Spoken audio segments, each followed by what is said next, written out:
সংস্কার ও নির্বাচন ইস্যু ছাপিয়ে এবার বিতর্ক ও আলোচনার কেন্দ্রবিন্দুতে চট্টগ্রাম বন্দর। আমাদের কর্মচারী দ্বারাই এসিসিটি এনসিটি পরিচালিত হোক। প্রাইভেটাইজেশন থেকে যদি সরকার ফেরত না আসে, বন্দর ফেরত না আসে, আগামীকাল বন্দরের সকল গেটে সকল জেডি গেট আমরা অবস্থান করব। বাংলাদেশের সবচেয়ে লাভজনক একটি প্রতিষ্ঠান, এই বন্দরকে কেন বেসরকারীকরণ করতে হবে? যদি সরকার এবং কর্তৃপক্ষ আমাদেরকে এই শাটডাউনের কর্মসূচিতে যেতে বাধ্য করে, তার কোনো দায় দায়িত্ব আমরা বহন করব না। চট্টগ্রাম সমুদ্র বন্দর বাংলাদেশের অর্থনীতির লাইফলাইন, আমাদের কাছে গেটওয়ে টু দ্য ওয়ার্ল্ড। কিন্তু একবারও কি জানার চেষ্টা করেছেন আমাদের এই বন্দর দুনিয়ার বুকে কতটা অকেজো হয়ে পড়েছে?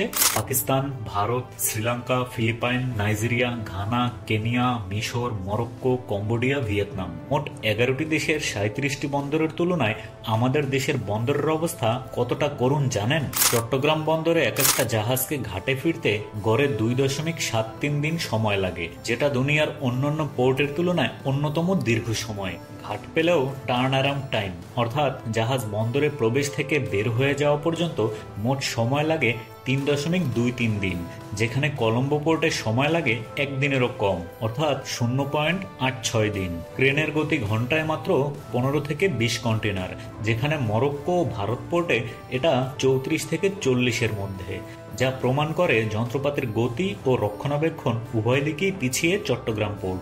একটা পুরো ঘাট মিলে ঘন্টায় 35 থেকে 40টি কন্টেনার হ্যান্ডেল হয় চট্টগ্রামে, যেখানে কলম্বোতে 80 থেকে 100, মরক্কো ও গুজরাটে 200-এর মতো হ্যান্ডেল হয়, এমনকি চট্টগ্রাম থেকে কেনিয়ার পোর্ট পর্যন্তই এগিয়ে। কিন্তু এগুলোর মধ্যে সবচেয়ে ভয়ঙ্কর বিষয় হচ্ছে চট্টগ্রাম বন্দর থেকে রপ্তানির মাল উঠিয়ে জাহাজ বের হতে সময় লাগে 11.5 দিন, যেখানে ভারতে জায়গা ও দূরত্ব ভেদে 3 থেকে 10 দিন, ভিয়েতনামে 5 থেকে 7 দিন।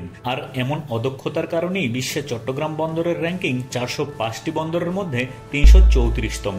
এ খারাপ পারফরমেন্স তো আর এমনি এমনি হয়নি। এখন আপনিই বলেন, এই বন্দর সিন্ডিকেট, দুর্নীতি, অদক্ষ অপারেটর আর স্বার্থান্বেষী গোষ্ঠীর কারণে কি আজ বাংলাদেশের এই প্রবেশদ্বার অচল হয়ে পড়েনি?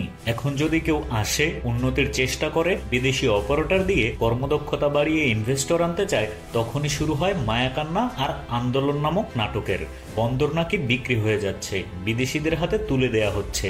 যেসব অপারেটরদের কাজের কথা বলা হচ্ছে, তারা সিঙ্গাপুর, দুবাই, ডেনমার্কের মতো আরো 30 থেকে 70টি বন্দরে কাজ করছে। কোথাও কোনো মালিকানা নেয়ার নজির নেই, শুধু অপারেট করে গেছেন দক্ষতার সঙ্গে। আর আমাদের চট্টগ্রাম বন্দরের অপারেটরকে জানেন?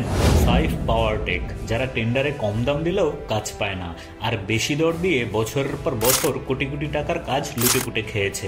বঙ্গবন্ধু কন্যা শেখ হাসিনা দূরদর্শীদের নেতৃত্বে বাঙালি জাতি আজ বিশ্ব দরবারে মাথা উঁচু করে দাঁড়িয়েছে। উনি আজ শুধু বাংলাদেশের নেত্রী নন, উনি আজ বিশ্ব নেতৃত্বে পরিণত হয়েছেন। এখন যখন এই বিড়ালদের দুধে বাঘে মুখ দিয়েছে, তখনই তারা গলা ফাটিয়ে কান্নাকাটি শুরু করেছে। অন্যদিকে আশিক চৌধুরী ইনভেস্টমেন্ট এনভায়রনমেন্ট ঠিক করার জন্য লড়ছেন আপনার আমার দেশের জন্য।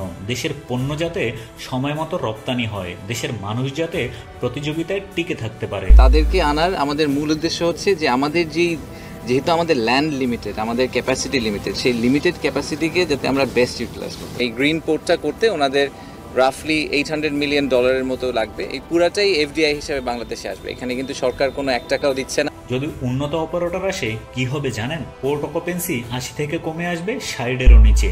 মালগেট থেকে জাহাজে পৌঁছাতে 22 দিনের জায়গায় সময় লাগবে মাত্র 9 দিন। রপ্তানিকারকদের সময় বাঁচবে, যার ফলে খরচ কমতে থাকবে। বাংলাদেশ তখন থাকবে বিনিয়োগকারীদের পছন্দের তালিকায়। সিঙ্গাপুর, কলম্বো, ভিয়েতনাম সব দেশেই বিদেশি অপারেটর কাজ করছে দক্ষতার সাথে। ওই তাদের পোর্ট তো কেউ দখল করতে আসলো না, যার ফলে বিদেশিরা এসে সব খেয়ে ফেলবে, এমন ধরনের গুজব দয়া করে ছড়িয়ে নিজের ঘরে আর আগুন দিয়েন না। বিদেশিরা হাসিনার মতো খেতে চায় না। হাসিনা থাকাকালীন যে কয়টা প্রকল্পে বিদেশিদের হাত ছিল, সেই প্রকল্পই দেশের সম্মান বাড়িয়েছে। আর টাকা বিদেশিরা কাজ করে পারিশ্রমিক নিয়েছে, আর হাসিনা ও তার দোসররা বসে বসে টাকা পাচার করেছে। বিদেশিরা প্রজেক্ট কমপ্লিট করে চলেও গেছে। দেশকে হাসিনার মতো ধ্বংসও করেনি, টাকা পাচারও করেনি। Monster. Like she's a psychopath. Sheikh Hasina is a zombie. বাংলাদেশকে যদি আগাতে হয় তাহলে চট্টগ্রাম বন্দরকে আধুনিক করতেই হবে, আর সেটার জন্য প্রয়োজন ডিপি ওয়ার্ল্ডের মতো অপারেটর। দেশের অদক্ষ অপারেটরদের মায়াকান্না দেখে সিদ্ধান্ত নিলে দেশ তাদের কান্নার জলে আর দুর্নীতির জলে পেঁচিয়ে মরে পচে যাবে। দুর্গন্ধ যখন বেরোবে তখন সেই গন্ধ থেকে বাঁচার উপায় আপনার আমার কারোরই থাকবে না। যার ফলে দয়া করে তথ্যভিত্তিক চিন্তাভাবনায় ফিরে আসুন, চোখ খুলুন, দেখুন এবং জানুন অন্যরা কিভাবে ছুটে চলেছে আর আমরা কোন নর্দমায় আটকে আছি।